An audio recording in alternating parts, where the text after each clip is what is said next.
ये बताओ कि जो लेफ्टिनेंट गवर्नर होता है, लेफ्टिनेंट गवर्नर एक तो स्टेट होता है और दूसरा यूनियन टेरिटरी ना, सबको पता होगा। तो स्टेट में जो एग्जीक्यूटिव हेड होता है और हेड ऑफ स्टेट होता है वो कौन होता है? राज्यपाल, गवर्नर। और यूटी में कौन होता है? यूनियन टेरिटरी, जिसे हम क्या कहते हैं, संघ शासित प्रदेश कहते हैं ना। तो वो उसमें कौन होता है? Lieutenant governor. तो लेफ्टिनेंट गवर्नर का अपॉइंटमेंट कौन करता है? प्रेसिडेंट करता है ना। और वो जो पोजीशन होल्ड करता है वो कब तक करता है? टेन्योर क्या होता है उसका?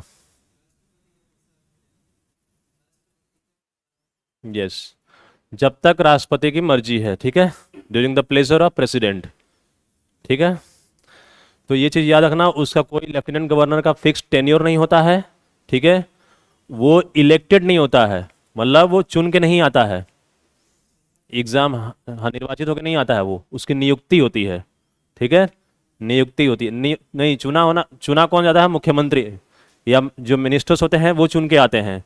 लेकिन अपॉइंट होना, नियुक्त होना, मतलब कि आप किसी को भी, वो एमएलए या एमपी नहीं है, लेकिन आप उसे क्या करते हो, उस पद पे बिठा देते हो, उसे कहते हैं हम नियुक्ति या अपॉइंटमेंट। ठीक है, तो जो लेफ्टिनेंट गवर्नर होता है वो एमएलए नहीं होता है, ठीक, उसका अपॉइंटमेंट होता है। ये चीज ध्यान रखना, अपॉइंटमेंट और इलेक्टेड में कभी कभी एग्जाम में कंफ्यूज करता है कि लेफ्टिनेंट गवर्नर इज इलेक्टेड, तो इलेक्टेड नहीं होता है, अपॉइंटेड होता है, ध्यान रखना। किसके द्वारा अपॉइंट होता है? अच्छा छोड़ो, इसका थोड़ा सा और दूसरा चीज डिस्कस करते हैं थोड़ा सा। हाँ, क्या बोल रहे हो? किसी को भी, हाँ, किसी को भी नियुक्त कर सकते हैं, वो प्रेसिडेंट की मर्जी होती है। प्रेसिडेंट मतलब सेंट्रल गवर्नमेंट। ठीक है, जैसे गवर्नर की अपॉइंटमेंट किसी को भी किया जा सकता है, उसी तरीके से उसका उनका, ठीक है, गवर्नर के तो कुछ वो होती है, क्वालिफिकेशन होती है, लेकिन लेफ्टिनेंट गवर्नर की क्वालिफिकेशन नहीं होती है। ठीक है, गवर्नर की तो सिटीजन ऑफ इंडिया और एज का लिमिटेशन होता है, लेकिन इसका नहीं होता है। क्या हो गया? चलो, तो अच्छा ये बताओ, दिल्ली में, जो दिल्ली का, क्या यूनियन टेरिटरी ये पहले से था या बाद में बना? बाद में बना। कब? Good morning. नहीं नहीं नहीं तनु, फॉरेन लोग नहीं बन सकते हैं, फॉरेनर लोग नहीं बन सकते हैं। नहीं, ऐसा नहीं है, फॉरेनर लोग नहीं बन सकते हैं। दो कॉन्स्टिट्यूशन में स्पेसिफिकली मेंशन नहीं है, लेकिन जनरली फॉरेनर लोग नहीं बन सकते हैं। ठीक है,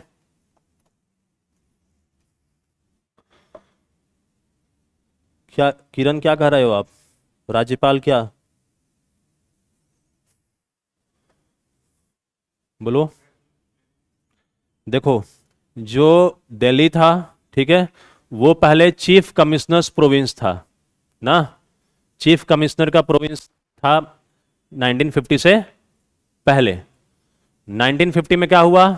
1950 में इसे चार पार्ट में जो स्टेट्स बने इंडिया में, तो 1950 में थोड़ा सा हम लोग बैकग्राउंड में देख लेते हैं कि 1950 में क्या पोजीशन थी।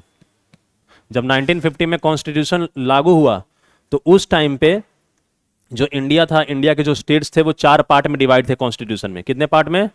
चार part. Part A B C D सुना होगा आप लोगों ने ना। तो पार्ट ए, जिसमें कि जो गवर्नर्स प्रोविंस थे पहले के वो लोग थे, ठीक है, ब्रिटिश गवर्नर वाले जो थे। पार्ट बी में जो थे वो कौन से थे? जो प्रिंसली स्टेट, जो रियासतें थी। ठीक है, अब पार्ट सी में चीफ कमिश्नर के प्रोविंस थे, और पार्ट डी में अंडमान निकोबार अकेला था। पार्ट सी, जो अर्स्टवाइल चीफ कमिश्नर्स प्रोविंस। ठीक है, एक मिनट रुको। पार्ट सी में पूर्व मुख्य आयुक्त, इसको बोलते हैं पूर्ववर्ती मुख्य आयुक्त। ठीक है, मुख्य आयुक्त के प्रांत।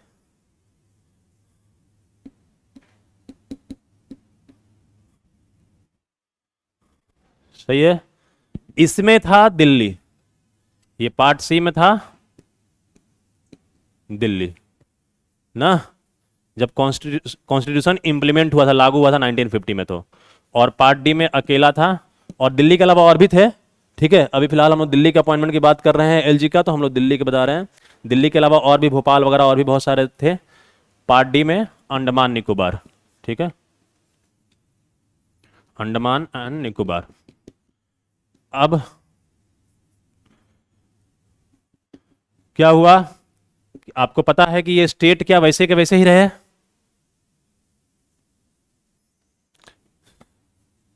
पार्ट सी वाला जो था, पार्ट बी, ये कौन से पार्ट में था कॉन्स्टिट्यूशन के?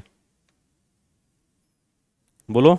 पार्ट पार्ट बी जो था, कॉन्स्टिट्यूशन का पार्ट होता ना, भाग, भाग 1, भाग 2, भाग 3। तो पार्ट बी जो था वो पार्ट 7 में था, 7 ऑफ द कॉन्स्टिट्यूशन, जो कि अभी इस समय रिपील हो चुका है, रद्द हो चुका है। और पार्ट सी वाले जो थे, इनको कहां लिखा गया था? पार्ट 8 में, भाग 8 में। जो कॉन्स्टिट्यूशन का भाग 8 था, उसमें ये लोग पहले थे। भाग तो पता है ना, पार्ट 1 जो है यूनियन, जो स्टेट एंड टेरिटरी है। ठीक है, पार्ट बी क्या है? पार्ट 2 क्या है? सिटीजनशिप है। पार्ट 3 क्या है? Fundamental right. पार्ट 4 क्या है? डीपीएसपी। ठीक है ना, तो उसी तरीके से ये जो पार्ट 8 में कौन सा? पार्ट सी वाले थे। ठीक है, अब हुआ क्या कि आपको पता है कि जो स्टेट थे उनको अलग अलग करने की मांग उठने लगी पूरे इंडिया भर में। तो जब अलग अलग करने की मांग उठने लगी पूरे देश भर में, आपको पता है कि पहला स्टेट जो अलग हुआ, किरण, मैं उपराज्यपाल के बारे में बोल रहा हूं अभी। ठीक है, उपराज्यपाल के बारे में सिखा रहा हूं, लेफ्टिनेंट गवर्नर दिल्ली का अपॉइंटमेंट के बारे में। तो पार्ट सी पार्ट 8 में जब 1950 के बाद अलग अलग स्टेट को विभाजित करने की मांग उठने लगी, तो सबसे पहला जो स्टेट बना लैंग्वेज के आधार पर, कौन सा बना? भाषा के आधार पर, आंध्र प्रदेश, आंध्रा ना। तो आंध्र प्रदेश बना, कब बना? 1953 में। ठीक है, फर्स्ट स्टेट जो लिंग्विस्टिक, भाषा के आधार पर जो अलग हुआ, वो कौन था? आंध्र प्रदेश। ये ध्यान रखना। तो उसके बाद ये हुआ कि क्यों ना फिर हम लोग तब सबको एक प्रॉपर सिस्टमेटिक तरीके से डिवाइड करें, क्योंकि और भी स्टेट से इस तरीके से मांग उठ रहे थे। तो इसीलिए अलग अलग कमिटी बनी, स्टेट रीऑर्गेनाइजेशन कमिटी, और जिसमें थी एक फजल अली कमीशन। ठीक है, फजल अली कमीशन पता है ना। तो फजल अली कमीशन 1953 में अपॉइंट हुआ और 1955 में रिपोर्ट सबमिट किया। ठीक है, और फजल अली कमीशन के रिपोर्ट के बेसिस पर आपका कौन सा कॉन्स्टिट्यूशनल अमेंडमेंट पास हुआ? कौन सा कॉन्स्टिट्यूशनल अमेंडमेंट पास हुआ? 7th constitutional amendment. कब? 1956 में। ठीक है, 7th कॉन्स्टिट्यूशनल अमेंडमेंट एक्ट 1956 फजल अली कमीशन ने रिकमेंड किया क्या? कि इंडिया को जो उनकी मुख्य भाषाएं हैं उसके आधार पर बांटी जाए। ठीक है, तब आज के टाइम में आप देखते हो कि महाराष्ट्र जो मराठी के आधार पर है। ठीक है, महाराष्ट्र में मेनली मराठी लोग हैं, और भी लोग हैं बट मेनली मराठी है। गुजरात में गुजराती हैं। ठीक है, तमिलनाडु में तमिल हैं, केरला मलयालम, इस तरीके से ये सब बटा। समझ में आ रहा है? तो ये फजल अली कमीशन के रिपोर्ट में बटा। ठीक है ना, और कब बटा? 7th कॉन्स्टिट्यूशनल अमेंडमेंट एक्ट 1956 के आधार पर।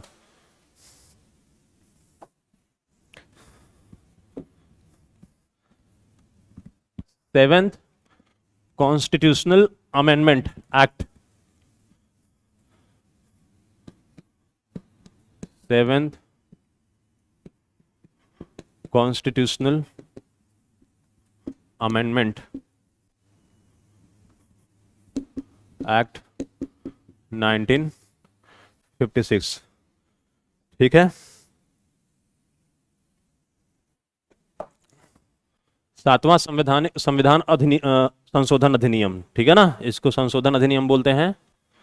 7th संविधान संशोधन अधिनियम 1956। ठीक है,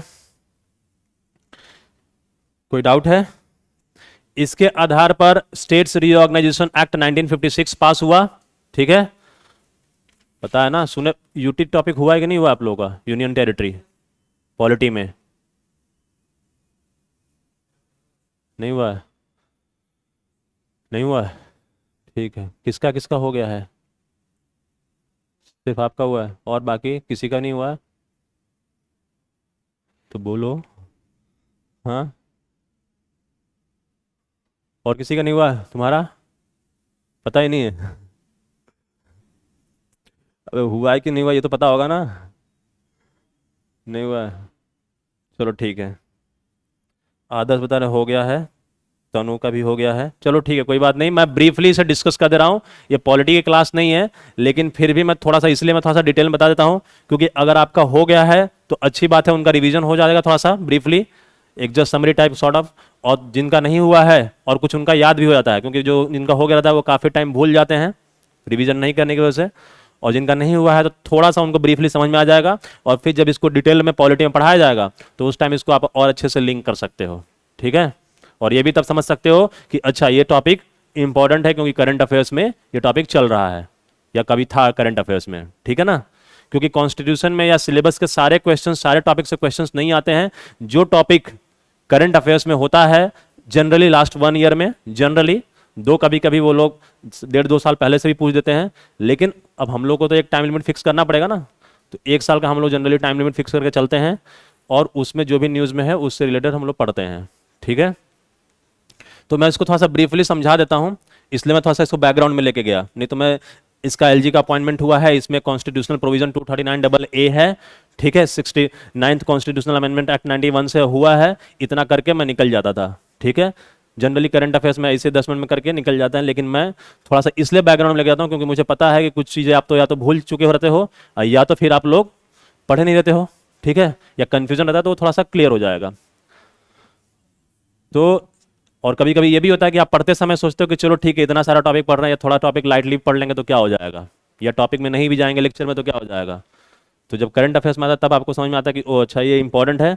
तो अगर आपने उस टाइम थोड़ा सा सोए हो क्लास में, या क्लास में बंक मारे हो, तो आप फिर उसको तब वापस से नींद से जाग के फिर देखोगे। ठीक है, सो 7th कॉन्स्टिट्यूशनल अमेंडमेंट एक्ट 1956 हुआ, और जिसके तहत स्टेट्स रीऑर्गेनाइजेशन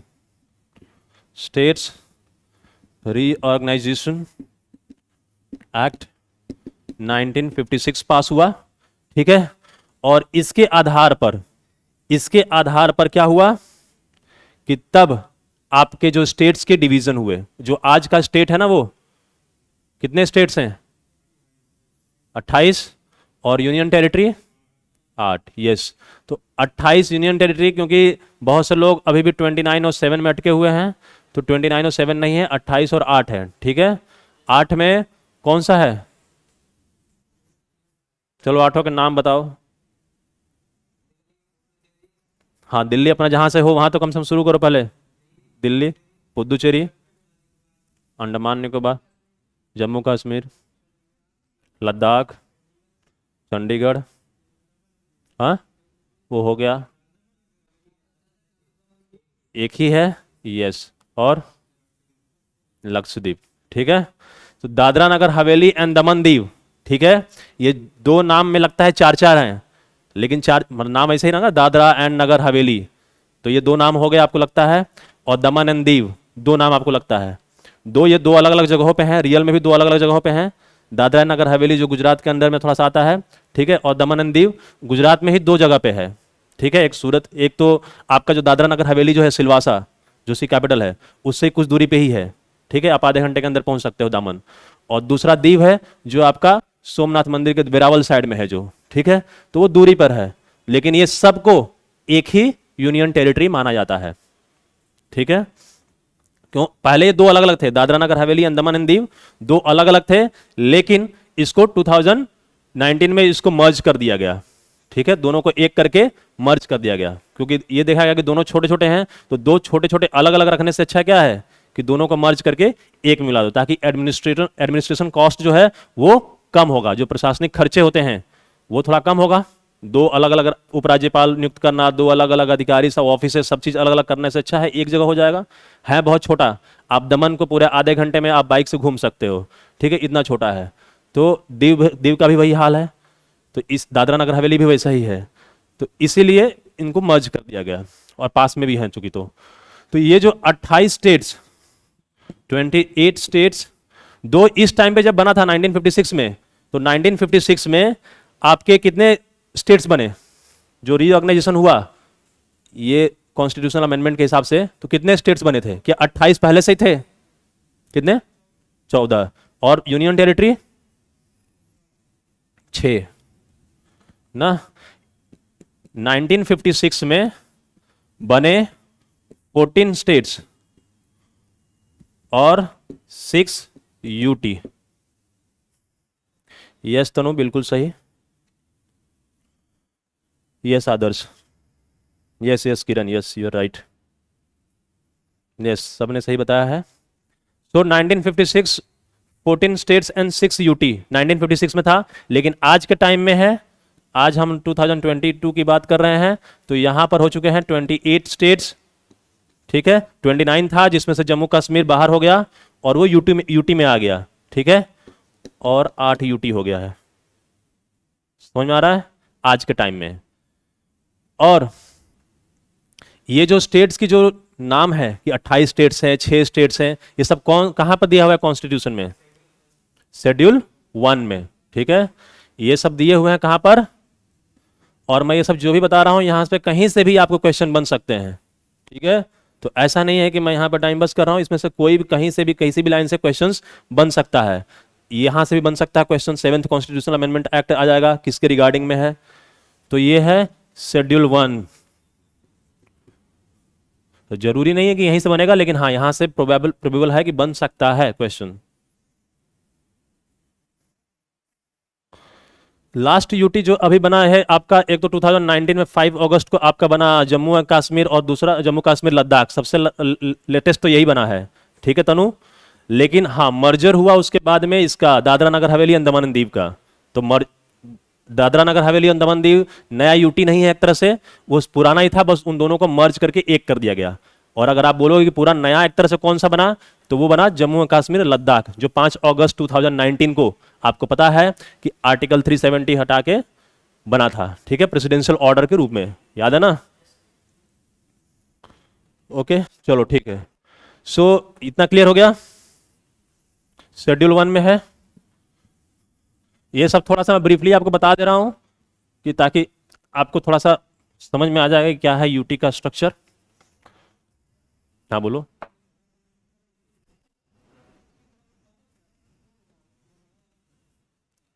था 370 तो अब हट गया एक तरह से, अब तो हट गया ना, पहले लगा था। आप ये पूछे पहले क्यों लगा था, उसके पीछे तो बहुत बड़ा तब कहानी, उसके लिए अलग से पूरा एक अलग से लेक्चर लेना पड़ेगा, ठीक है वो, क्योंकि उसको छोटे से एक लाइन में नहीं समझाया जा सकता है। बड़ा मतलब एक हिस्टोरिकल रीजन है उसमें, हिस्टोरिकल पॉलिटिकल दोनों का कॉम्प्लेक्स रीजन है।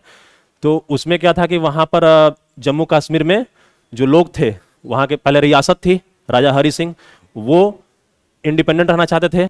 वहाँ की जो जनता थी, ठीक है, वहाँ की जनता जो मेजॉरिटी मुस्लिम थी और हिंदू वहाँ पे माइनॉरिटी में थी, तो वहाँ के जो लीडर थे शेख अब्दुल्ला, वो उनको इंडिपेंडेंट डेमोक्रेसी लाना चाहते थे और वो वहाँ पर रियासत बनाना चाहते थे। तो इस तरीके से दोनों में कॉम्प्लेक्स चला था और पाकिस्तान कश्मीर को लेना चाहता था अपने में।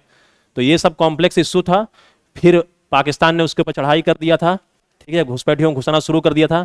तब फिर इंडिया ने भी अपने फोर्स भेजे थे।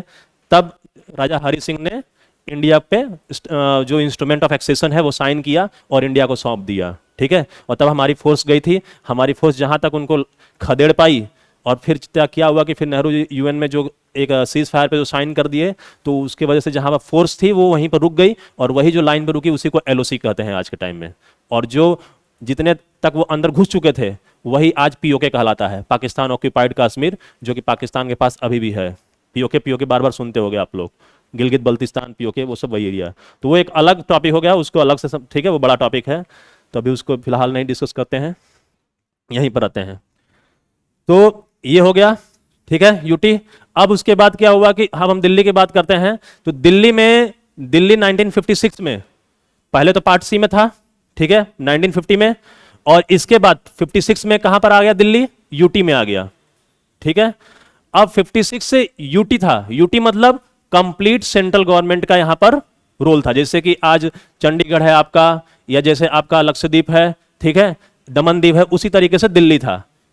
समझ में आ रहा है? पूरा है कि पूरा सेंट्रल गवर्नमेंट का यहां पे था। यहां पर इलेक्शन वगैरह इस तरीके सीएम वगैरह नहीं होते थे। लेकिन क्या हुआ कि 91 में 69th कॉन्स्टिट्यूशनल अमेंडमेंट,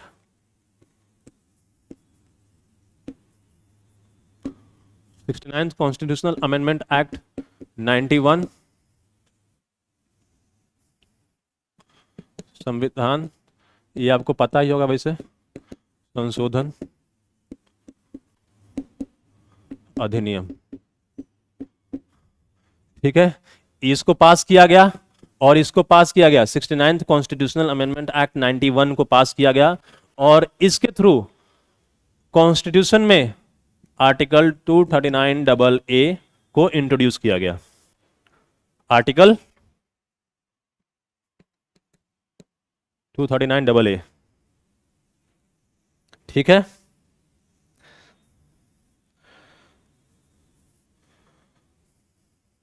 और 239 AA क्या क्या था? क्या था 239 AA? बोलो।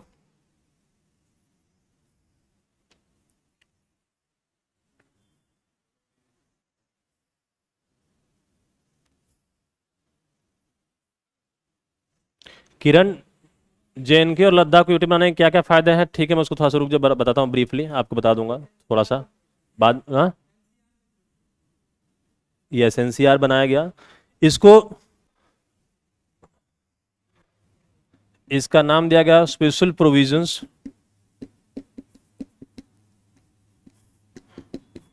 विथ रिस्पेक्ट टू दिल्ली, ठीक है, special provisions with respect to Delhi.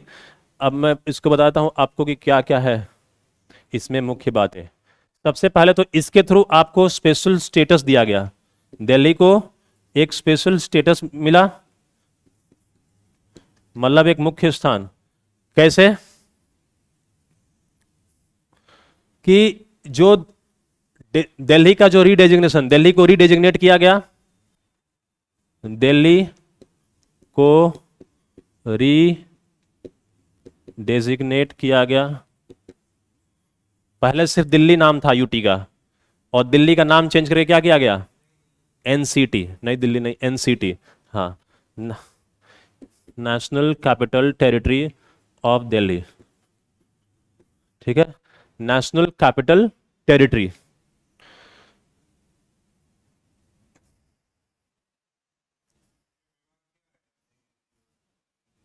क्या क्या? दिल्ली और नया दिल्ली में विवाद क्या है? विवाद कुछ नहीं है। जैसे मुंबई और न्यू मुंबई है, वैसे ही दिल्ली और न्यू दिल्ली है।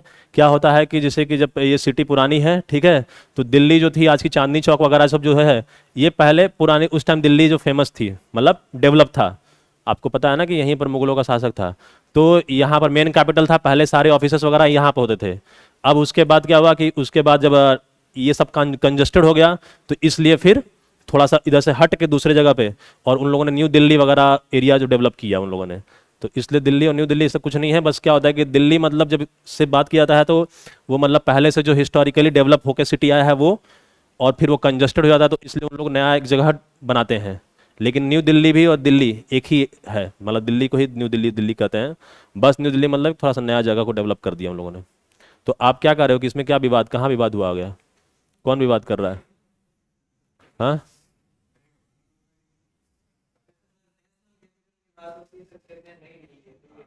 हाँ, ओ, क्योंकि जो देखो राजधानी में जो नाम लिखा गया वो नई दिल्ली है, जो नाम लिख दिया जाता है ना वहां पर जो कानून में, तो उसी नाम को बोला जाता है, बस ये बात होती है। बाकी ऐसा सच ऐसा कुछ नहीं है। दिल्ली पूरे स्टेट को अगर हम बात करें तो पूरा स्टेट जो है वो दिल्ली है, ठीक है। स्टेट का बात करें तो स्टेट नई दिल्ली नहीं है, स्टेट पूरा दिल्ली है। क्यों? क्योंकि Delhi includes new Delhi and old Delhi as well. समझ रहे हो? ये पूरा दिल्ली हो गया, ठीक है। और ये मान लो कि ये न्यू दिल्ली हो गया, लेकिन यहां पर गांव भी हैं, ठीक है। दिल्ली बड़ा हो गया और न्यू दिल्ली, ओल्ड दिल्ली, छोटे छोटे गांव भी जो आउटस्कर्ट पे गांव है दिल्ली में, पता है ना, दिल्ली के आउटस्कर्ट में कुछ कुछ खेत खेत वगैरह भी हैं, तो वो सब गांव हो गया। तो इस तरीके से आ गया, ठीक है। लेकिन जो कैपिटल है, राजधानी है इंडिया का, अब वो पूरा दिल्ली गांव नहीं है। वो जो मेन न्यू दिल्ली जो ऑफिसेस वगैरह जहां पर सचिवालय वगैरह पार्लियामेंट वगैरह है, जो न्यू दिल्ली वाला जो इलाका है, वो एक तरह से कैपिटल है उनका, ठीक है। जो वो न्यू दिल्ली वाला जो एरिया है, रीजन है, तो इसलिए ऐसा बात कहा जाता है, और कुछ मेन रीजन नहीं है, ठीक है। चलो, तो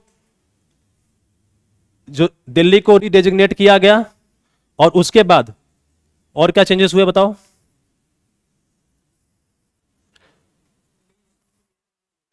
दिल्ली का जो एडमिनिस्ट्रेटर था पहले, दिल्ली का एडमिनिस्ट्रेटर कौन, जो पहले आपको पता है ना कि कोई भी यूटी को गवर्न किया जाता है किसके थ्रू, एडमिनिस्ट्रेटर के थ्रू, प्रशासक के थ्रू, ठीक है, प्रशासक उसको बोलते हैं हम लोग। तो एडमिनिस्ट्रेटर जो था उसको डेजिग्नेट किया गया, फिर से उसको नया डेजिग्नेशन दिया गया इसके थ्रू, और उसका डेजिग्नेशन क्या बना, लेफ्टिनेंट गवर्नर, ठीक है। तो जो आज हम दिल्ली के लेफ्टिनेंट गवर्नर की बात करते हैं, उसको वो डेजिग्नेशन मिला इससे। तो डेजिग्नेशन, डेजिग्नेशन मतलब पोस्ट होता है, ठीक है ना, जो पोस्ट या रैंक होती है। डेजिग्नेशन ऑफ एडमिनिस्ट्रेटर, एडमिनिस्ट्रेटर मतलब प्रशासक होता है,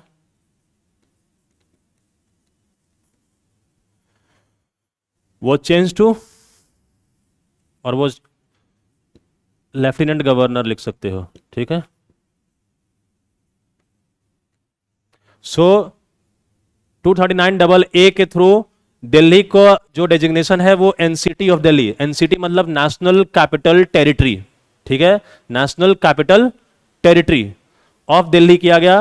और जो एडमिनिस्ट्रेटर था, यहां के एडमिनिस्ट्रेटर को अब जाना जाएगा लेफ्टिनेंट गवर्नर के नाम से, ठीक है। ये किस में बात कही गई, आर्टिकल 239AA में। और इसमें कुछ और बातें कही गई,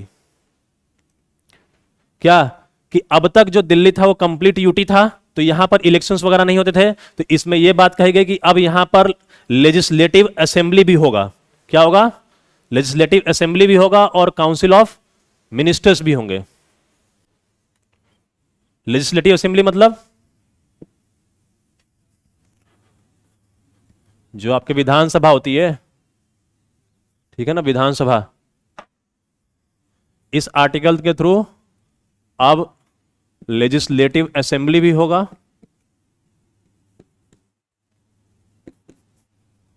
और काउंसिल ऑफ मिनिस्टर्स भी होंगे,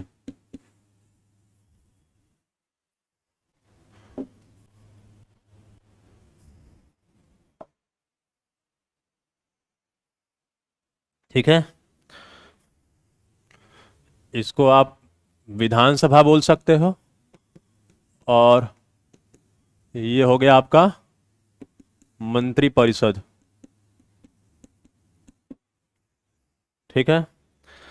अब जो लेजिस्लेटिव असेंबली है उसका साइज भी इसमें बताया गया, कितना बताया गया, मतलब उसमें कितने मेंबर्स होंगे।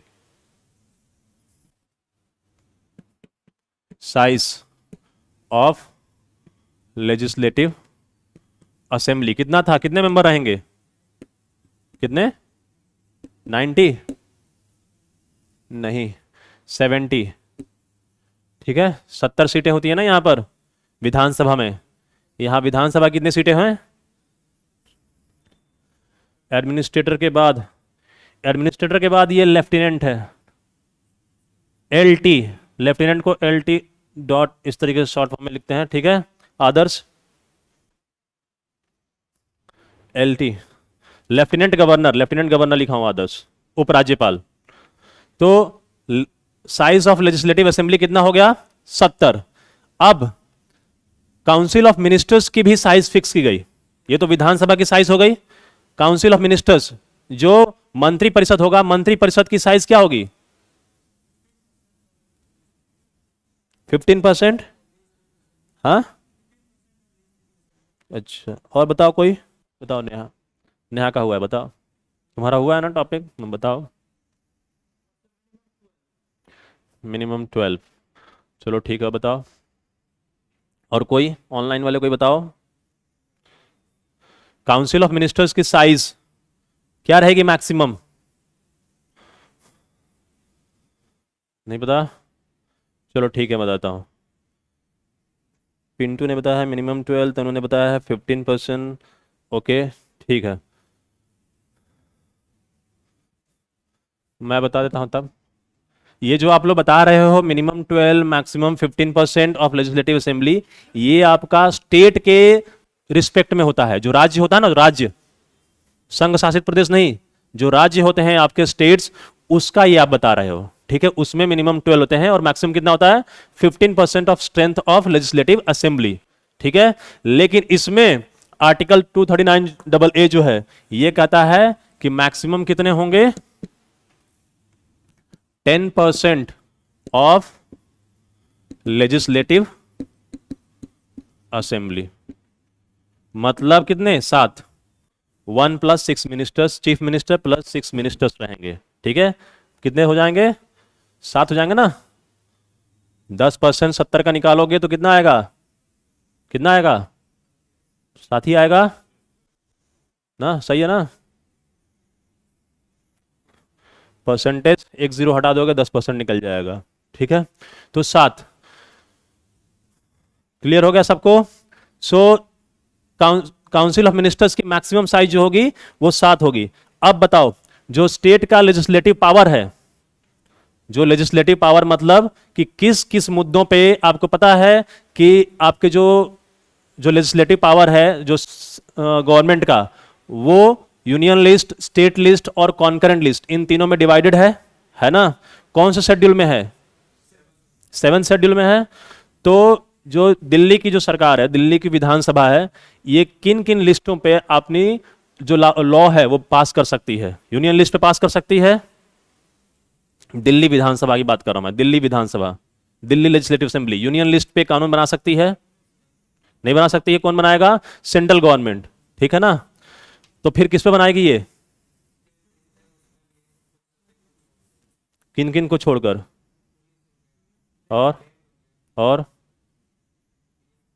पब्लिक ऑर्डर, ठीक है ना। यस।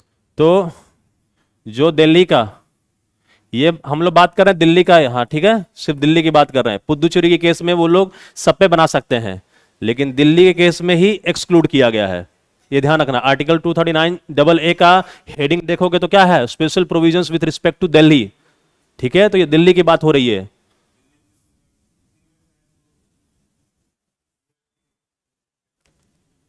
क्या क्या क्या? चलो सोच लो, कोई बात नहीं, मैं हूं यहीं पर, ठीक है। लेजिस्लेटिव जो पावर होता है, legislative power of Delhi assembly किस किस पे रहेगा? एक तो स्टेट लिस्ट पे बनाएगा, स्टेट लिस्ट के सारे मैटर्स बना सकता है? नहीं। किस किस को छोड़कर? एक्सेप्ट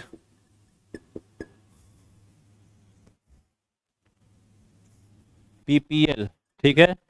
पीपीएल से मैं इसको याद किया हूं, या एलपीपी भी आप कर सकते हो, जैसे आपको याद करना है। पुलिस, देखो इसको कैसे याद कर सकते हो? पुलिस है, पुलिस का काम क्या होता है? पब्लिक ऑर्डर मेंटेन करना। तो पी फॉर पुलिस, पी का काम क्या है? पब्लिक ऑर्डर को मेंटेन करना। और पब्लिक ऑर्डर कहां पे मेंटेन करेगी? लैंड पे ही तो करेगी, हवा में थोड़ी करेगी, ठीक है। तो पुलिस, पब्लिक ऑर्डर, लैंड, तो इन तीनों पे नहीं बना सकते हैं लोग कानून। कौन बनाएगा? सेंटर, ठीक है, parliament. And apart from this, और किस पे लोग कानून बना सकते हैं? हाँ बोलो। कॉन्करेंट पे, यस, कॉन्करेंट लिस्ट पे बना सकते हैं लोग। कॉन्करेंट लिस्ट जिसपे कि सेंटर और स्टेट दोनों बनाते हैं, ठीक है। और ये बताओ कि ये जो स्टेट लिस्ट है और पार्लियामेंट किस किस पे बनाएगा? एक तो यूनियन लिस्ट बनाएगा, कॉन्करेंट लिस्ट में बनाएगा, बनाएगा ना। और किस पे बना सकता है? स्टेट लिस्ट पे, स्टेट लिस्ट में पुलिस, पब्लिक ऑर्डर और लैंड, इस पे एक्सक्लूसिवली कौन बनाएगा? पार्लियामेंट। लेकिन इन तीनों के अलावा जो स्टेट लिस्ट के मैटर हैं उन पे कानून क्या पार्लियामेंट बना सकती है? बना सकती है। और बाकी स्टेट के केस में मतलब नहीं, जो दूसरे स्टेट्स हैं उसके केस में क्या स्टेट लिस्ट पे मैटर बनाती है पार्लियामेंट? और इस केस में, दिल्ली के केस में, उन्हीं 5 सिचुएशन बनाएगी या कभी भी बना सकती है?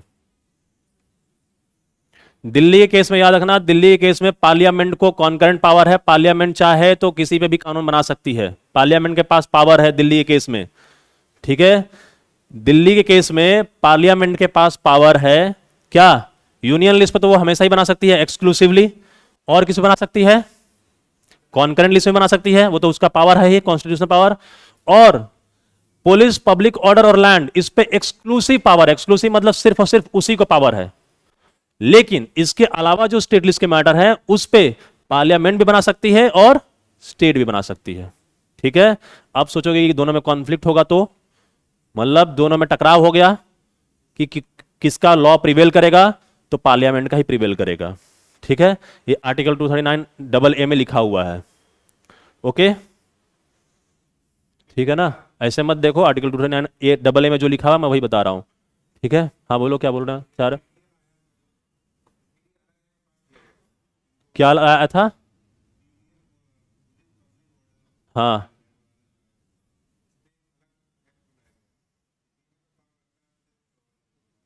हाँ, वो तो उसके लिए तो पार्लियामेंट ने बनाया हुआ है कानून, ठीक है। पार्लियामेंट का कानून सिर्फ पार्लियामेंट बना सकती है, लेकिन इनके अलावा जो बाकी स्टेट लिस्ट में जो मैटर हैं उस पे विधानसभा बनाएगी, लेकिन उसके अलावा चाहे तो पार्लियामेंट भी बना सकती है कानून, ठीक है। पार्लियामेंट को ही पावर है, लेकिन बाकी दूसरे स्टेट के केस में, नॉर्मल जो स्टेट होते हैं राज्य, उनके केस में जो स्टेट लिस्ट का मैटर होता है उस पर बना नहीं सकती है कानून पार्लियामेंट।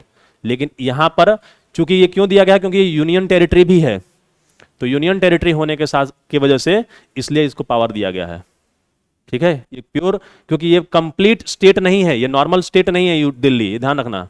ये यूनियन टेरिटरी के आपका जो जो फर्स्ट शेड्यूल है, कभी भी चेक करना है तो किसमें चेक करोगे? फर्स्ट शेड्यूल के जो अब चेक करोगे तो उसमें स्टेट का जो लिस्ट देखोगे उसमें 28 स्टेट जो है उनमें दिल्ली का नाम नहीं आता है।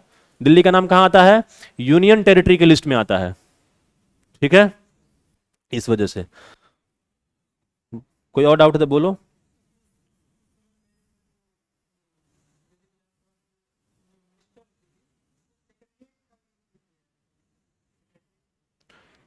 क्या सेक्रेटरीट? हम्म। नहीं नहीं, ये देखो जो 91 से पहले होता था, 91 से पहले का अलग प्रोविजन था, ठीक है। 91 में जब काउंसिल ऑफ मिनिस्टर आ गया तो वो सुपर पावर, मतलब कि वही कानून जो है मंत्रिपरिषद बन गई 91 के बाद। 91 से पहले क्या होता था कि पूरा अलग सिस्टम था, उस टाइम सेक्रेटरीट वगैरह सिस्टम होता था, और वो सेक्रेटरीट का के हिसाब से चलता था, क्योंकि उस टाइम पे लेजिस्लेटिव असेंबली थी ही नहीं। 91 के बाद से तब चीफ मिनिस्टर और ये आ गए हैं अपना काउंसिल ऑफ मिनिस्टर्स, और वो लोग एडवाइस करते हैं लेफ्टिनेंट गवर्नर को, एंड तब लेफ्टिनेंट गवर्नर काम करते हैं, ठीक है। हाँ, क्या है? हाँ ऑफ कोर्स, सुप्रीम कोर्ट ने भी क्लैरिफाई किया हुआ है कि जो 2018 में केस हुआ था सुप्रीम कोर्ट में, कि जो भी advice council of ministers lieutenant governor को देगा तो उनको उस पर काम करना है। लेकिन अगर इन केस कोई डिफरेंस ऑफ ओपिनियन होता है, किसके ऊपर? लेफ्टिनेंट गवर्नर और काउंसिल ऑफ मिनिस्टर के कोई मैटर में, तो क्या करेगा लेफ्टिनेंट गवर्नर? वो प्रेसिडेंट को मैटर रेफर कर देगा, और प्रेसिडेंट जो बोलेगा फिर वो लेफ्टिनेंट गवर्नर काम करेगा। समझ में आ रहा है?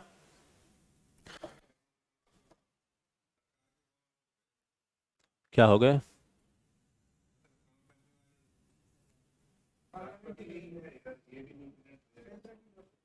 हाँ तो अब वो तो है, लेकिन उस कॉन्स्टिट्यूशन में ऐसा प्रोविजन ही है, और वो इसलिए बनाया गया है क्योंकि ये यूटी है, इसलिए ऐसा बनाया गया है, ठीक है। तो यूटी में सेंटर का पावर तो स्पेशल मिलना ही चाहिए ना। हाँ, वो आप कह सकते हो, लेकिन अभी फिलहाल जो कॉन्स्टिट्यूशन में प्रोविजन है, और हमें सुप्रीम कोर्ट की जजमेंट के हिसाब से फिर चलना है, ठीक है। ऐसे तो हर आदमी का अपना अलग अलग ओपिनियन है, लेकिन कॉन्स्टिट्यूशनल मैटर में हमें सुप्रीम कॉन्स्टिट्यूशन क्या कहता है और सुप्रीम कोर्ट क्या कहता है उसके हिसाब से हमें अपना ओपिनियन फॉर्म करना चाहिए एग्जाम में पर्टिकुलरली। ठीक है, ये ध्यान रखना। हाँ, 91 से 96 वही थे। ठीक है, जो मुद्दे स्टेट लिस्ट में आते हैं बट स्टेट के अंतर्गत नहीं आते हैं उस पर कानून बना सकती है पार्लियामेंट। विवाद की सिचुएशन में इन्हें कानून माना जाएगा। Yes Adarsh, yes. ठीक है, चलो अब बात करते हैं हम लोग कि जो चीफ मिनिस्टर होता है यहाँ पे, जो दिल्ली में चीफ मिनिस्टर होता है, दिल्ली का चीफ मिनिस्टर को कौन अपॉइंट करता है? Lieutenant governor. कौन अपॉइंट, जैसे स्टेट में गवर्नर जो सॉरी चीफ मिनिस्टर बनता है तो उसको कौन अपॉइंट करता है? गवर्नर अपॉइंट करता है। तो दिल्ली में कौन करेगा, किसको कौन करेगा? दिल्ली के सीएम को। हाँ, ओके, और बताओ। Lieutenant governor. क्या लगता है बाकी लोगों को? लेफ्टिनेंट गवर्नर वाले हाथ ऊपर करो, और प्रेसिडेंट वाले हाथ ऊपर करो। और कुछ लोग हैं किसी में हाथ ऊपर नहीं कर रहे हैं। हाँ, बोलो बोलो जल्दी, ऑनलाइन वाले बताओ। आदर्श बता रहे हैं प्रेसिडेंट दिल्ली में, दोनों बता रहे हैं एलजी। ओके चलो ठीक है, मुझे पता था कि इसमें आपको कंफ्यूजन होगा, इसलिए ये सब पॉइंट मैं कुछ डिस्कस कर रहा हूँ, क्योंकि मुझे पता है ये सब पॉइंट में आपको कंफ्यूजन होता है, क्योंकि ये थोड़ा सा अलग है। यहाँ पर जो सीएम का अपॉइंटमेंट होता है वो कौन करता है? प्रेसिडेंट करता है।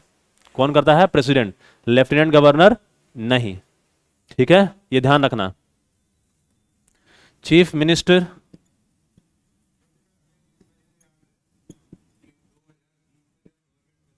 हाँ हाँ हाँ हाँ, yes.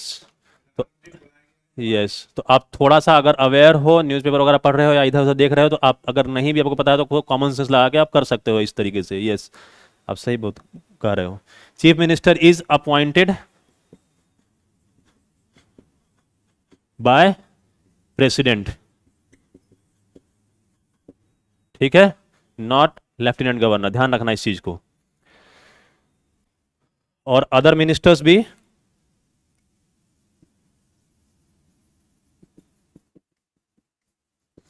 other minister is appointed by president on the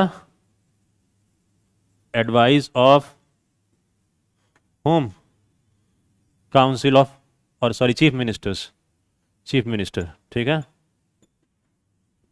chief minister के एडवाइस पे अपॉइंट करता है। जस्ट गवर्नर की तरह ही प्रोविजन है, लेकिन यहां पर गवर्नर ना होके कौन है, या लेफ्टिनेंट गवर्नर ना होके प्रेसिडेंट है, ये ध्यान रखना। और स्टेट के केस में गवर्नर होता है, इसलिए आप लोग कंफ्यूज हो जाते हो। ठीक है, ध्यान रख। चलो, ये आदर्श आपने सही बताया है। ठीक है, टेन्योर ऑफ मिनिस्टर क्या होगा?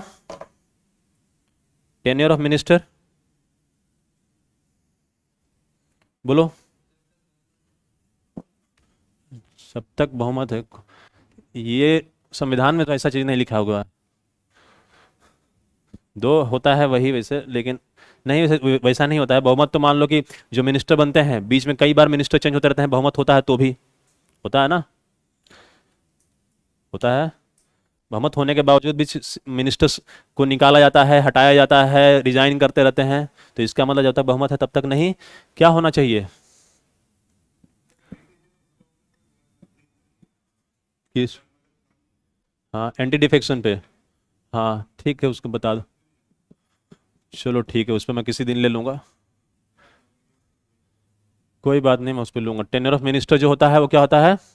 During pleasure of, pleasure, pleasure of president, राष्ट्रपति की प्रसन्नता पे ना। क्या लिखते हैं? कौन सा पर्यंत? प्रसाद पर्यंत। चलो ठीक, प्रसाद ना, सही है।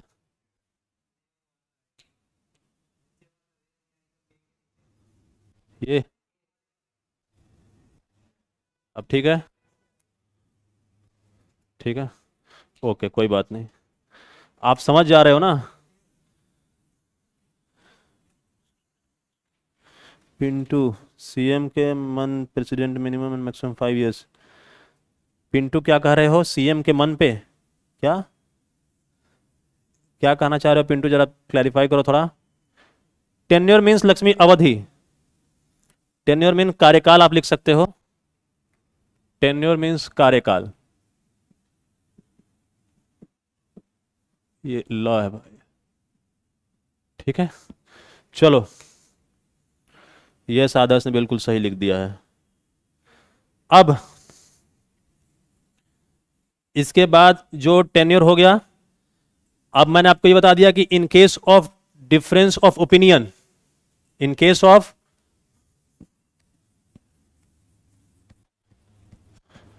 जनरली जो काउंसिल ऑफ मिनिस्टर होगा, council of minister, council of minister will add and advise whom? किसको एडवाइस करेगा? हाँ, लेफ्टिनेंट गवर्नर को यार। ठीक है, काउंसिल ऑफ मिनिस्टर जो होता है headed by chief minister will aid and advise, मतलब एडवाइस देता है, सलाह देता है, किसको? लेफ्टिनेंट गवर्नर को। ठीक है, जो भी कार्य करने के लिए in the exercise of his functions. ठीक है, in the exercise of his functions.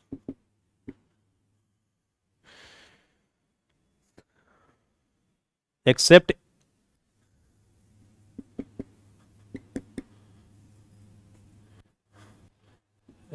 In discretion,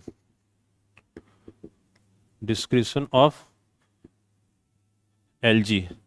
LG के ऊपर कुछ डिस्क्रिशनरी पावर है, इसको मैं आप लोगों को हिंदी में थोड़ा सा बोल देता हूं ना। चलो लिख लो, चाहिए तो हिंदी में लिखना है तो, लेकिन हिंदी में लिखवा दूं, बोल दूं कि हो जाएगा काम? बोलूं? चलो ठीक है, बोल लेता हूं। मुख्यमंत्री की अध्यक्षता में मंत्री परिषद, लिख लो, मुख्यमंत्री की अध्यक्षता में मंत्री परिषद उपराज्यपाल को अपने कार्यों के अभ्यास में सहायता और सलाह देती है। ठीक है, मंत्री परिषद उपराज्यपाल को अपने कार्यों के अभ्यास में सहायता और सलाह देती है, कॉमा, सिवाय इसके कि जहां तक उसे, सिवाय उस इसके कि जहां तक उसे अपने विवेक से कार्य करने की आवश्यकता हो। ठीक है, डिस्क्रिशन मतलब विवेक। ओके, मतलब कि बेसिकली काउंसिल ऑफ मिनिस्टर जो है वो एडवाइस करेगा उपराज्यपाल को। फिर से बोलूं क्या? फिर से बोलूं? मुख्यमंत्री की अध्यक्षता में, तो उन्होंने बोला है थोड़ा स्लो, ठीक है ठीक है, फिर से बोल देता हूं। मुख्यमंत्री की अध्यक्षता में मंत्री परिषद उपराज्यपाल को अपने कार्यों के अभ्यास में सहायता और सलाह देती है। ठीक है, यहां तक हुआ, कॉमा, सिवाय इसके कि, सिवाय, सिवाय इसके कि जहां तक उसे, जहां तक उसे अपने विवेक से, अपने विवेक से, विवेक मतलब अपने दिमाग से, ठीक है, अपने विवेक से कार्य करने की आवश्यकता हो। ओके, अब हो गया लक्ष्मी, तनु, पिंटू ने, पिंटू क्या कह रहे थे बताओ आप, मैं समझ नहीं पाया था आपका। अच्छा अच्छा पिंटू, मैं समझ गया मैं क्या बोलना चाह रहे थे आप, कि प्रेसिडेंट जब तक चाहे तब तक मिनिस्टर रहेगा, ये आप कहना चाह रहे थे। ओके, शॉर्टकट में आप लोग लिखते हो तो थोड़ा सा मैं समझ नहीं पाता हूँ।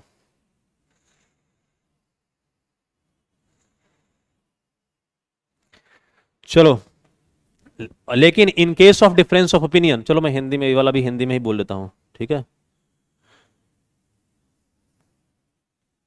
उपराज्यपाल और उनके मंत्रियों के बीच, उपराज्यपाल और उनके मंत्रियों के बीच, आगे लिख लेना, सहायता के बाद कौन सा वर्ड, सहायता के बाद, सहायता और सलाह देती है, लक्ष्मी सहायता और सलाह देती है,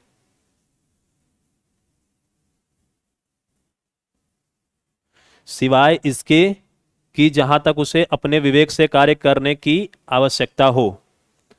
ठीक है, आगे लिखो इसके बाद, उपराज्यपाल और उनके मंत्रियों के बीच, उपराज्यपाल और उनके मंत्रियों के बीच मतभेद के मामले में, मतभेद हो गया अगर दोनों में, जो कि होते रहता है आपको पता है, ठीक है, के मामले में उपराज्यपाल को, उपराज्यपाल को निर्णय के लिए, उपराज्यपाल को निर्णय के लिए मामले को राष्ट्रपति के पास,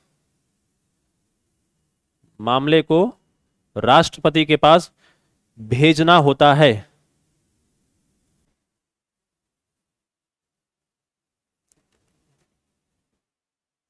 और उसके अनुसार कार्य करना होता है।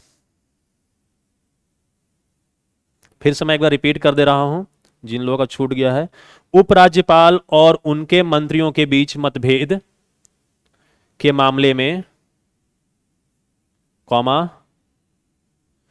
उपराज्यपाल को निर्णय के लिए मामले को राष्ट्रपति के पास भेजना होता है और उसके अनुसार कार्य करना होता है। ठीक है, हो गया सबका? लक्ष्मी हो गया? बाकी लोग बताओ। ओके, ठीक है, ठीक है।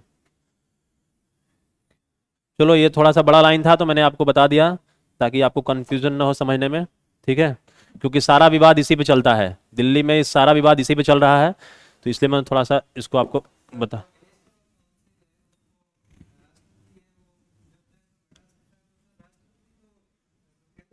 कैसे? हाँ,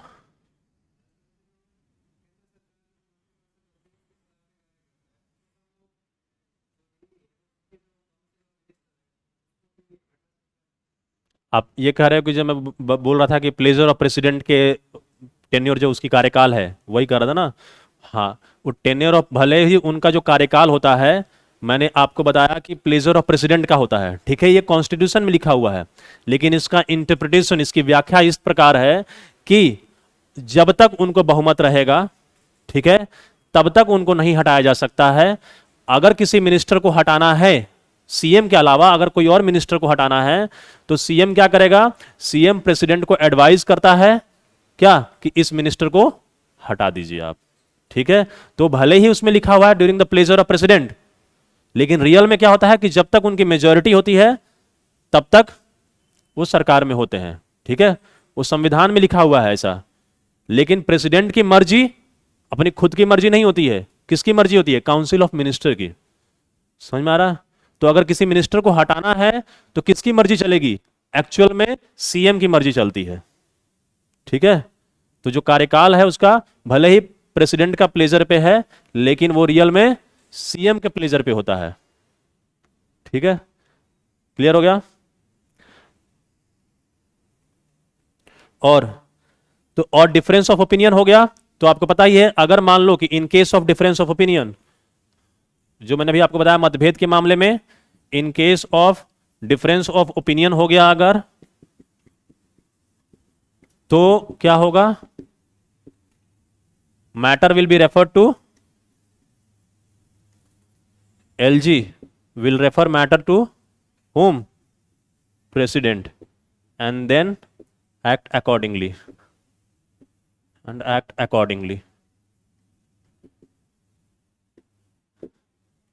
ठीक है, मतलब उसके हिसाब से काम करेगा।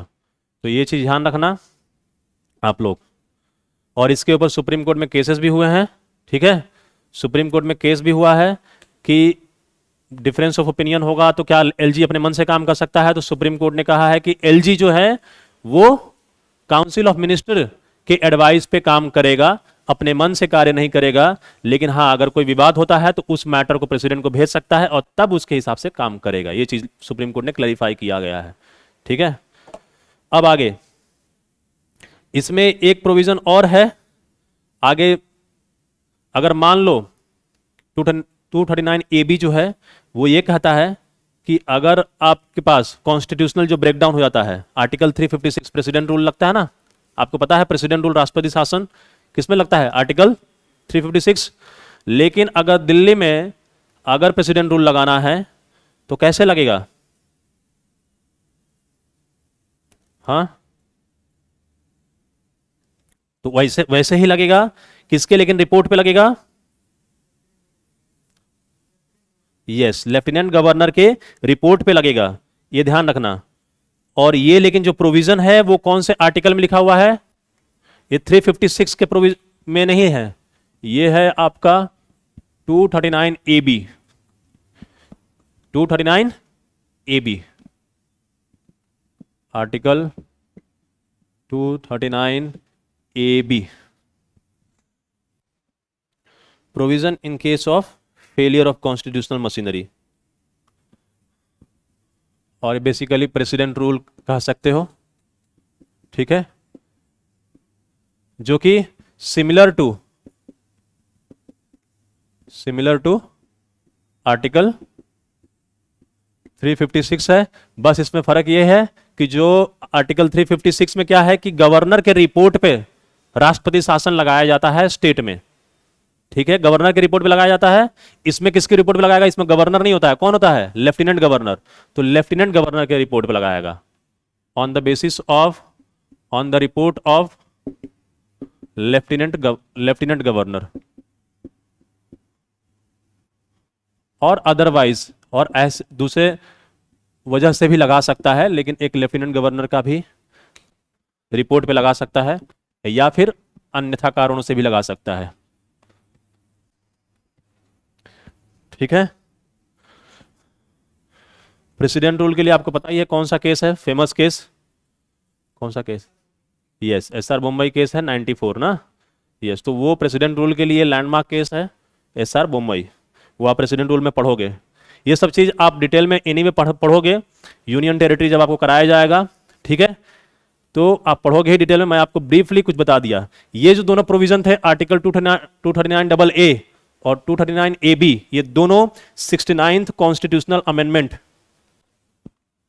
69th कॉन्स्टिट्यूशनल अमेंडमेंट एक्ट 1991 से ऐड किया गया था। ठीक है, जो इसके पहले हमने 239 AA किया और अभी 239 AB, जो कि सिमिलर टू प्रेसिडेंट रूल की तरह है। ठीक है, ये वाला आर्टिकल 356 की तरह। कोई डाउट है?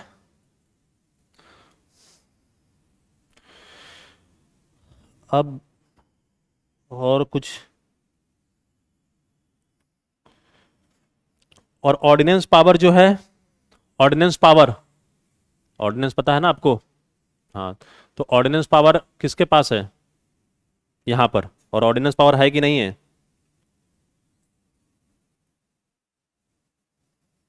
ऑर्डिनेंस मतलब अध्यादेश, ऑर्डिनेंस मतलब अध्यादेश। तो बोलो कि यहां पर ऑर्डिनेंस पावर, अध्यादेश सुने हो कि नहीं सुने हो कभी? बताओ नेहा, क्या है? वो तुम बताओ। हाँ, हो गया है ना ये सब ऑर्डिनेंस वगैरह, आर्टिकल 123 हो गया है ना आप लोग का? बताओ भैरू, हो गया है आप लोग का?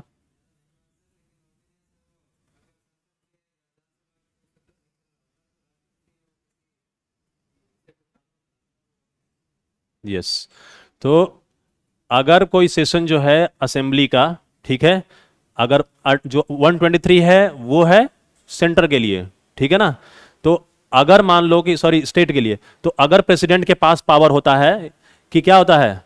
प्रेसिडेंट के पास पावर होता है ऑर्डिनेंस क्या करने के लिए? अध्यादेश जारी करने के लिए। तो अगर प्रेसिडेंट चाहे तो अध्यादेश जारी कर सकता है जब विधानसभा या लोकसभा का सत्र जो है, सॉरी, लोकसभा का सत्र अगर नहीं चल रहा है तो, ठीक है। और उसी तरीके से दिल्ली के केस में अगर कानून बनाना है, अगर सत्र में विधानसभा नहीं है, तो कौन बना सकता है फिर? Lieutenant governor. यहां पर कौन बनाएगा? लेफ्टिनेंट गवर्नर बनाएगा। लेकिन किसकी रजामंदी से बनाएगा? अपने मन से नहीं बना सकता है, प्रेसिडेंट की सहमति से बनाएगा, ठीक है। तो ये चीज याद रखना, यहां पर दिल्ली में अगर जो ऑर्डिनेंस बनाना है, ऑर्डिनेंस पास करना है, अध्यादेश, तो कौन करेगा? लेफ्टिनेंट गवर्नर कर सकता है, लेकिन प्रेसिडेंट की सहमति से, ठीक है।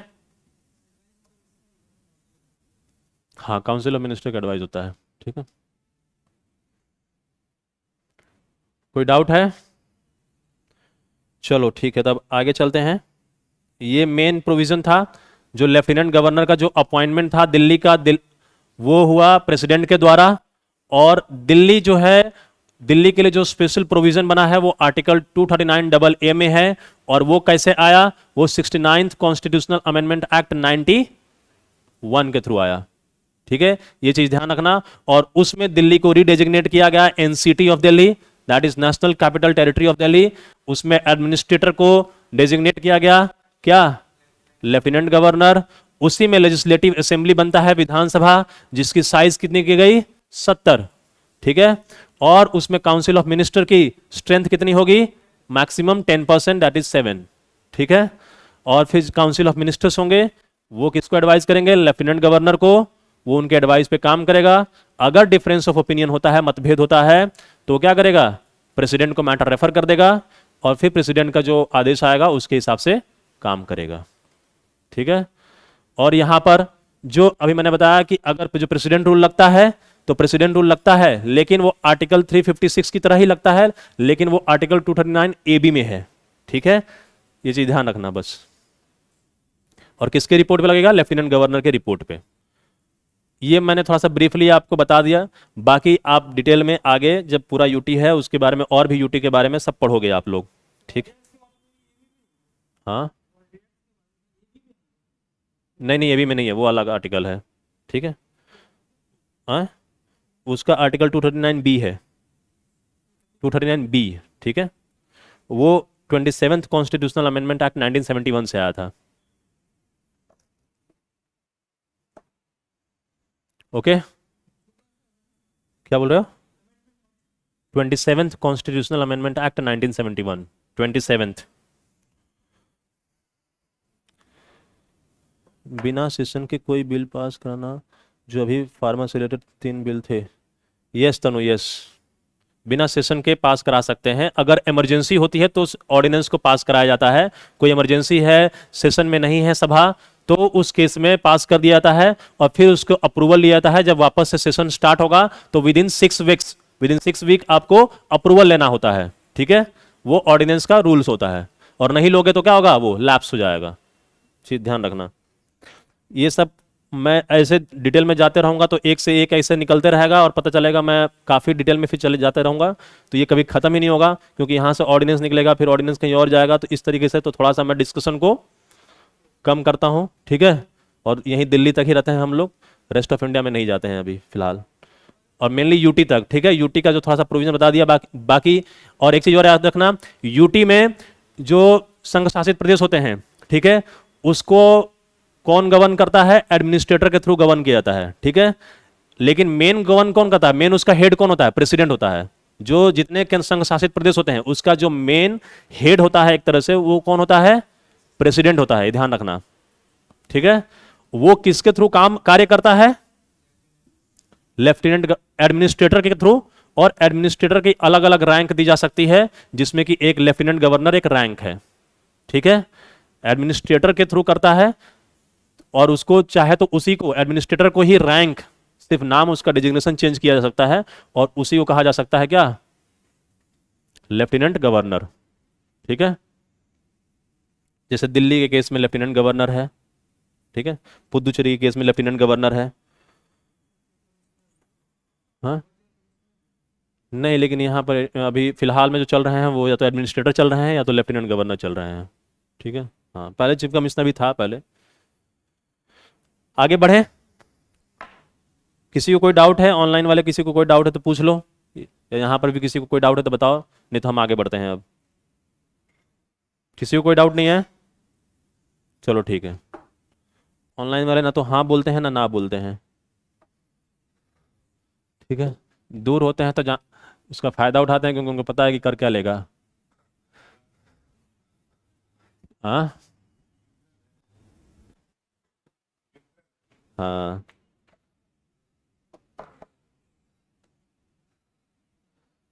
टाइप करने में टाइम लगता है, या ओके यस। वाई और एन कर दिया करो, वाई मीन्स यस और नो मीन्स एन, ठीक है, तो टाइम नहीं लगेगा। हाँ हाथ भी उठा सकते हो, लेकिन हाथ में कंफ्यूजन होगा किस लिए हाथ उठा रहे हो। लक्ष्मी क्लियर है, ओके। पिंटू नो डाउट, तनु ओके। किरण जे, अच्छा हाँ किरण ने डाउट पूछा था जेएनके और लद्दाख को यूटी बनाने के क्या क्या फायदे हैं और क्यों है। अच्छा ठीक है, ठीक है किरण, मैं थोड़ा सा ब्रीफली इसको बता देता हूँ। दो, ये आपका डाउट यूटी वाले टॉपिक में ज़्यादा अच्छे से क्लियर होगा, ठीक है। इनका डाउट है कि जेएनके और लद्दाख को यूटी बनाने के क्या क्या फायदे हैं, ठीक है। देखो इसमें क्या है कि जेएनके जो था पहले, एक जेएनके और लद्दाख पूरा एक स्टेट था, ठीक है, नॉर्मल स्टेट की तरह था। लेकिन हुआ क्या कि 2019 में सेंट्रल गवर्नमेंट ने प्रेसिडेंशियल पावर के थ्रू, प्रेसिडेंशियल ऑर्डर के थ्रू आर्टिकल 370 में जो दिया गया था, और जेएनके को यूटी बना दिया, स्टेट से यूटी बना दिया और उसको दो हिस्से में डिवाइड कर दिया। एक लद्दाख विदाउट लेजिस्लेचर, मतलब वो आपका चंडीगढ़ या लक्षद्वीप इन लोगों की तरह हो गया, या दमन दीव की तरह, जिसमें कि लेजिस्लेचर नहीं रहेगा, सिर्फ वो सीधे सेंट्रल गवर्नमेंट से कंट्रोल होगा एडमिनिस्ट्रेटर के थ्रू। और जो जेएनके हो गया उसमें लेजिस्लेचर भी दिया गया, जैसे दिल्ली की तरह जेएनके जो होगा वो दिल्ली की तरह हो जाएगा, समझ सकते हो, ठीक है। तो इसके फायदे ये हो गए कि अब क्या होगा कि वहां पर सेंट्रल गवर्नमेंट की जो स्कीम्स है, ठीक है, अगर जैसे लद्दाख है तो लद्दाख में सेंट्रल गवर्नमेंट डायरेक्ट वहां पर अपने जो स्कीम है उसको वहां पर इंप्लीमेंट कर सकती है। सेंट्रल गवर्नमेंट के पास फंडिंग अच्छी होती है तो वो अपने फंडिंग से वहां से डेवलपमेंट ज्यादा कर सकती है, ठीक है, क्योंकि लद्दाख में इंडस्ट्री वगैरह नहीं है, लद्दाख आपको पता है हिली एरिया है, तो इसीलिए वहां पर अगर सेंट्रल गवर्नमेंट के अंडर में डायरेक्ट है, वहां पे पॉपुलेशन भी चूंकि कम है, तो सेंट्रल गवर्नमेंट इस तरीके से डेवलपमेंट कर सकती है। दूसरा, security strategic point of view से क्या है कि वो बॉर्डर एरिया है जो भी है आपका चाइना से, तो इसलिए आपका एक स्ट्रेटेजिक पॉइंट ऑफ व्यू से सेंट्रल गवर्नमेंट का डायरेक्ट वहां पर इन्वॉल्वमेंट रहेगा, डायरेक्ट सुपरविजन रहेगा, तो एक strategic security point of view से भी फायदा हो सकता है। और जेएनके का भी समवॉट सिमिलर आप दे सकते हो, ठीक है, कि जेएनके भी आपका स्ट्रेटेजिक पॉइंट ऑफ व्यू से पाकिस्तान के बॉर्डर पे है, काफी इन्फिल्ट्रेशन वगैरह होते रहते हैं, तो जो वहां की पुलिस और आर्मी दोनों central government, army central government के अंडर में आती है और पुलिस को भी सेंट्रल गवर्नमेंट के अंडर में ले रहे हैं, ठीक है, जैसे यहां पर दिल्ली में लिया हुआ है, तो उससे क्या होगा उन दोनों के बीच में कोऑर्डिनेशन, क्योंकि कोई भी जो लॉ एंड ऑर्डर होता है वहां पर जैसे दिल्ली में मेनली पुलिस संभालती है, लेकिन जम्मू कश्मीर में पुलिस और आर्मी दोनों मिलकर काम करते हैं, वहां पर सिर्फ पुलिस नहीं है, आपको पता होगा ये, तो इसलिए वहां पर दोनों का कोऑर्डिनेशन तालमेल अच्छा हो सकता है। और सेंट्रल गवर्नमेंट अगेन वो फंडिंग वाला भी एक फायदा आएगा, ठीक है, तो ये सब एक फायदे हैं। और दिल्ली और पुदुचेरी को स्पेशल पावर क्यों है, क्योंकि देखो दिल्ली जो है एक नेशनल कैपिटल भी है, दिल्ली एक अलग से सिर्फ स्टेट नहीं है, दिल्ली में आपके पार्लियामेंट और बाकी केंद्र जो फॉरेन एम्बेसी वगैरह भी हैं, तो फॉरेन सारे एम्बेसी हैं यहीं पर, आपके पार्लियामेंट है, सचिवालय है, सारे ऑफिसेस हैं सेंट्रल गवर्नमेंट की, तो अगर और कैपिटल भी है, नेशनल कैपिटल भी है, तो एक तरह से अगर यहां पर कुछ होता है प्रॉब्लम तो समझ लो कि कंट्री कोलैप्स हो जाएगा, ठीक है। तो इसीलिए यहां की सिक्योरिटी सेफ्टी के लिए सेंट्रल गवर्नमेंट का कंट्रोल रहना जरूरी है, ठीक है। तो इस वजह से भी एक सेफ्टी सिक्योरिटी के पॉइंट ऑफ व्यू से भी एक रीजन है दिल्ली का। और पुदुचेरी का रीजन ये है कि पुदुचेरी जो था वो पहले फ्रेंच कॉलोनी था, ठीक है। पुदुचेरी जो है वो भले ही, पुदुचेरी आपको ये पता है ना कि पुदुचेरी जो है वो कितने स्टेट में है, क्या एक ही स्टेट में, मतलब उसका जो एरिया है वो एक ही स्टेट में है या कई स्टेट में फैला हुआ है, कौन से कितने स्टेट में। हाँ यस, हाँ हम्म, यस, तमिलनाडु, ठीक है। मेन तमिलनाडु में जो है उसका कैपिटल, तमिलनाडु में पुदुचेरी कराईकल है, और आंध्र प्रदेश में क्या है, यानम, फिर उसके बाद केरला में है माहे, ठीक है। तो इस तरीके से ये भी चीज याद रखना, पुदुचेरी जो है वो 3 राज्यों में उसका एरिया आता है, ठीक है। और वो क्या है, फ्रेंच कॉलोनी था पहले। तो फ्रेंच कॉलोनी होने की वजह से क्या हुआ कि वहां के जो कल्चर है, वहां के जो लोग हैं, वहां के जो डेवलपमेंट है, उनकी जो थिंकिंग है, वहां के कल्चर थोड़ा सा फ्रेंच से इन्फ्लुएंस हुआ। जैसे आप गोवा में जाओगे तो गोवा में पोर्चुगीज थे, तो वहां का जो कल्चर है वो थोड़ा सा वो पोर्चुगीज से थोड़ा इन्फ्लुएंस हुआ। वहां के आप जाओगे तो वहां के कल्चर में आपको पोर्चुगीज जो कल्चर है, जो पुर्तगाल वालों का, तो वो उन लोग का पोर्चुगीज जो कल्चर है वो उसका इन्फ्लुएंस आपको देखने मिलेगा गोवा में। ठीक है। ऐसे जो अब बाकी जो महाराष्ट्र है, दो की महाराष्ट्र के बगल में ही है, लेकिन महाराष्ट्र के कल्चर और एक गोवा के कल्चर में आपको थोड़ा सा डिफरेंस दिख जाएगा। तो वो इस तरीके से कल्चर अलग होने की वजह से, नॉर्मल दूसरे तमिल और उन लोग में डिफरेंस होने की वजह से और अदर रीजन से, इसलिए भी उसको अलग किया गया, कल्चरल डिस्टिंक्टिवनेस की वजह से। क्या है, तनु, यस तनु सही, किरण यस सही, यस यस सही। किरण तीन पार्ट में, चार पार्ट में है लेकिन तीन स्टेट में है किरण। किरण क्लियर हो गया? हाँ बोलो, क्या बोल रहे थे? हो गया? यस, वही तो मैं बताया ना। एलजी जो है, अभी तो मैंने स्टार्टिंग में ही बताया था कि एलजी की जो अपॉइंटमेंट है वो कौन करता है? प्रेसिडेंट करता है, ध्यान रखना। क्योंकि यूनियन टेरिटरी का जो हेड होता है वो प्रेसिडेंट होता है, लेकिन प्रेसिडेंट खुद जाके हर 8 यूनियन टेरिटरी में खुद जाके तो वहां पे ऑफिस बना के बैठेगा नहीं। तो क्या करता है, अपना एक तरह से रिप्रेजेंटेटिव बना के भेजता है। ठीक है। एडमिनिस्ट्रेटर जिसे कहते हैं, प्रशासक कहते हैं। और उसका अलग अलग जगहों पे, कहीं पे एडमिनिस्ट्रेटर कहा जाता है, कहीं पे लेफ्टिनेंट गवर्नर कहा जाता है। ठीक है, क्लियर? चलो अब बढ़े आगे। अब बाकी इसके बारे में डिटेल में आपको जरूर डिस्कशन होगा पॉलिटी क्लास में। स्पेशल पावर क्यों है वोटिंग का पार्लियामेंट में? कैसा स्पेशल पावर है किरण? आप किस तरीके, किस आर्टिकल की बात कर रहे हो किरण? किस आर्टिकल का बात कर रहे हो, जरा रेफरेंस दो कोई आर्टिकल का।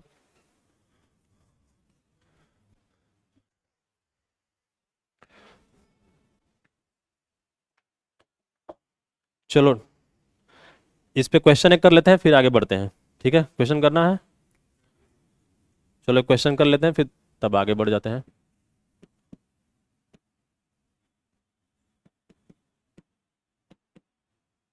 Consider the following statements.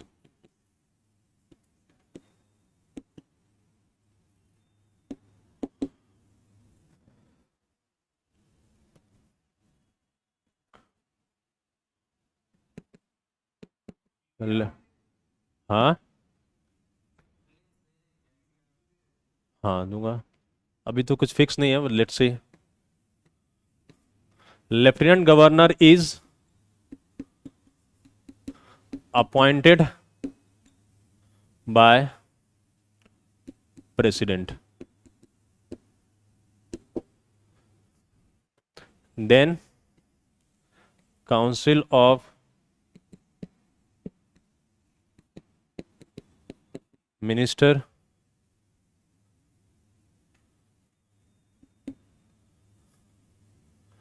advises the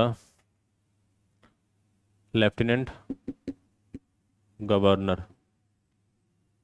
Council of Minister advises the lieutenant governor in discharge of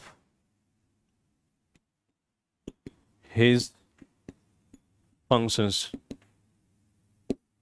ठीक है। Which of the, एक और स्टेटमेंट लिख लो, 69th Constitutional Amendment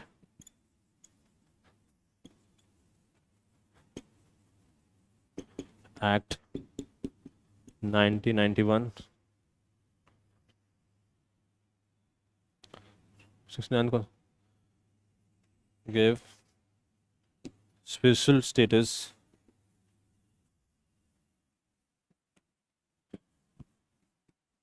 to Puducherry. Which of the above statements is or correct?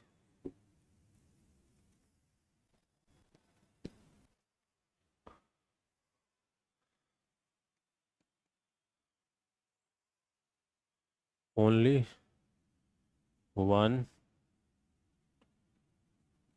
Sorry, only three,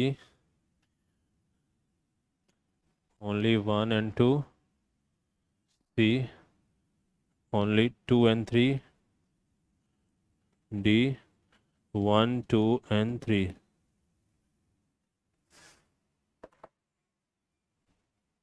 बताओ। हाँ, council of minister advises the lieutenant governor in the discharge of his functions. मतलब जो मंत्री परिषद है एडवाइस देता, सलाह देता है किसको? लेफ्टिनेंट गवर्नर को, उसके कार्य को करने के लिए। ठीक है, उसके कार्य को करने के लिए, इन the discharge of his functions मतलब कार्य को करने के लिए। तो जो लेफ्टिनेंट गवर्नर को कार्य करना है उसके लिए एडवाइस कौन देता है? Council of minister, that is मंत्री परिषद।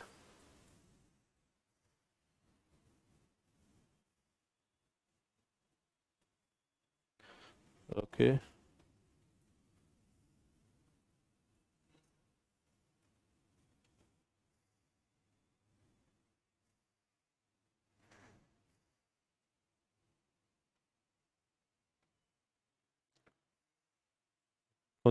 ओके, और कोई बताओ।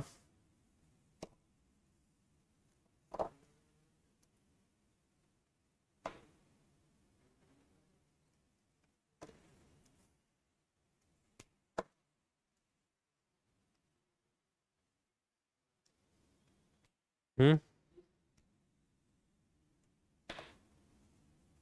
ये, अच्छा, और कोई बताओ, बाकी लोग बताओ।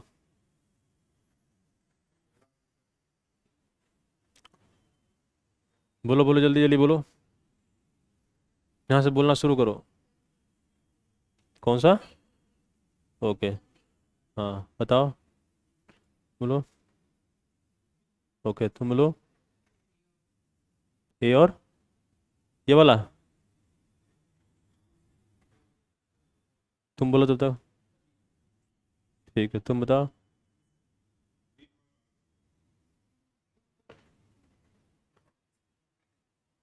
ओके, तनु, पिंटू, आदर्श, किरण, क्या नाम है? शिखा, शिखा नाम है, शिखा। ओके, शिखा, शिखा ने कहा है बी। ठीक है, मेजॉरिटी ऑनलाइन वाले तो सारे एक ही कह रहे हैं, ओनली वन एंड टू। यही सही है। कैसे? Lieutenant governor is appointed by president. Lieutenant governor को कौन अपॉइंट करता है? प्रेसिडेंट। ठीक है, council of ministers advises the lieutenant governor in the discharge of, ये क्या हो जाएगा? करेक्ट हो जाएगा ना? और क्या पूछा है? करेक्ट। करेक्ट पूछा है तो ये आंसर होगा। कहाँ कहाँ है वो? वन यहाँ पर है, वन यहाँ पर है, यहाँ पर है, यहाँ यहाँ है क्या? नहीं है, तो ये दोनों तो ऐसे ही गलत हो गया। और उसके बाद council of minister advises the lieutenant governor in the discharge of his functions. सही है ये। काउंसिल ऑफ मिनिस्टर सलाह देता है किसको? लेफ्टिनेंट गवर्नर को। तो ये भी सही होगा। तो दूसरा भी सही हो गया। कहाँ है दूसरा? यहां पर भी है और यहां पर भी है, यानी ये दोनों आंसर हो सकता है अभी भी। ठीक है, थर्ड को पढ़ना पड़ेगा। थर्ड क्या है? 69th constitutional amendment act 91 gave special power, special status to Puducherry. ठीक है, गलत है, ये गलत है। किसको दिया है ये? दिल्ली को। ठीक है, तो ये तीसरा गलत हो गया, तो ये सही हो गया। समझ में आ गया जिन लोगों ने किया था? यस किरण, बिल्कुल सही। यस किरण, आपने सही बताया।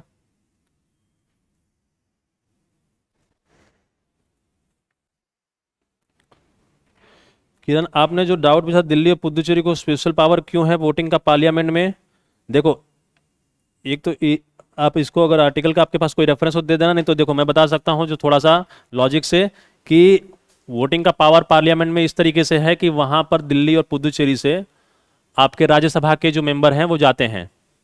ठीक है ना? और कहीं से नहीं जाते हैं, राज्यसभा के ही जाते हैं। मैं राइट? दिल्ली से 3 जाते हैं और पुदुचेरी से 1 जाते हैं, और बाकी यूटी में नहीं जाते हैं। तो इस तरीके से राज्यसभा में वोटिंग पावर किसको है? दिल्ली और पुदुचेरी का ही तो हुआ रिप्रेजेंटेशन। तो इस तरीके से किरण, आप इस लॉजिक से आप कह सकते हो कि दिल्ली और पुदुचेरी को स्पेशल पावर है पार्लियामेंट में, क्योंकि जो राज्यसभा में वोटिंग कौन करेगा, जब राज्यसभा में उनकी रिप्रेजेंटेशन रहेगी, और राज्यसभा में रिप्रेजेंटेशन किसका है, दिल्ली और पुदुचेरी का। ठीक है।